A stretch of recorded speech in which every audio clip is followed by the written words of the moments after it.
দেশের স্বার্থ রক্ষা করে আইএমএফের সাথে নতুন ঋণ চুক্তি করবে বাংলাদেশ।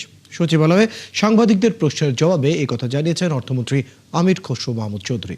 বলেন, দেশের স্বার্থবিরোধী হওয়ায় আওয়ামী আমলে চুক্তি বাতিল করা হয়েছে। নতুন চুক্তি নিয়ে আশাবাদ জানিয়েছে অর্থমন্ত্রী। বলেন, সব বিষয়ে ঐক্যমত্য হলে মিলতে পারে $4.5 থেকে $500 কোটি।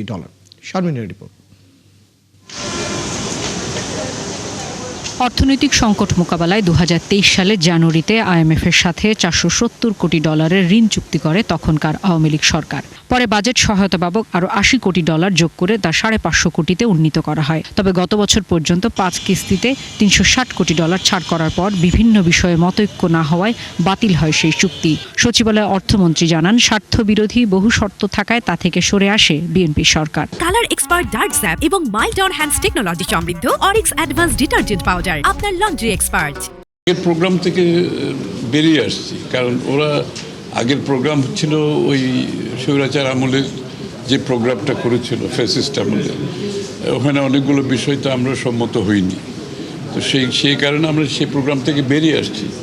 এখন আবার নতুন প্রোগ্রামে যাচ্ছি। একজন নির্বাচিত সরকারের বাংলাদেশের মানুষের স্বার্থ সুরক্ষা করে যে ধরনের প্রোগ্রামে যাওয়া দরকার সে ধরনের প্রোগ্রামে যাব। প্রোগ্রামটা কি স্বার্থ সংশ্লিষ্ট ছিল না, স্বার্থ বিরোধী ছিল? জনগণ নিশ্চয়ই, নাহলে আমরা প্রোগ্রাম থেকে বেরোলাম কেন?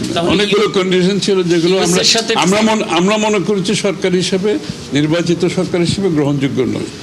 এমন অবস্থায় নতুন ঋণ চুক্তি নিয়ে আলোচনা শুরু হয়েছে দুপক্ষের মধ্যে, যার আকার হতে পারে $450 থেকে $500 কোটি। এরই মধ্যে সে বিষয়ে সংস্থার কাছে আনুষ্ঠানিক চিঠি দিয়েছে বাংলাদেশ। আর সম্ভাব্যতা যাচাই ও দেন দরবারের জন্য সফরে এসেছেন আইএমএফের প্রতিনিধি দল। রোববার সকালে তারা বৈঠক করেছেন কেন্দ্রীয় ব্যাংকের সাথে। অর্থমন্ত্রী জানান, নতুন চুক্তিতে প্রাধান্য দেয়া হচ্ছে দেশের স্বার্থ।